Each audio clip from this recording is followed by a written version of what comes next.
Video to fix the iaStorAC sys blue screen of death on Windows 11.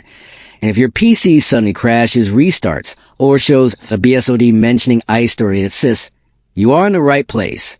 Are you facing random blue screens during startup, gaming, or normal use, and Windows keeps failing because of this error? This problem usually happens due to Intel rapid storage technology driver issues, driver conflicts after Windows updates, corrupted system files, or storage controller settings that Windows 11 cannot handle correctly. Most fixes you find on YouTube or social media are long, confusing, and full of risky steps like editing the registry or reinstalling Windows, which most users do not want to do. On Rexist, I focus on simple and safe solutions that actually work.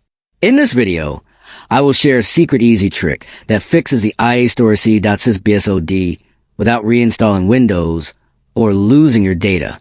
This method stabilizes your storage drivers, removes hidden conflicts, and stops the blue screen from coming back. It works on laptops and desktop PCs using Intel storage controllers and takes only a few minutes to apply. If your Windows 11 system keeps crashing with the iaStorAC sys error and you want a reliable fix, this solution can help restore stability quickly. If you want a full step-by-step tutorial showing every click and setting, comment below and let Rexist know, and I will guide you until your Windows 11 runs smoothly again without blue screen errors.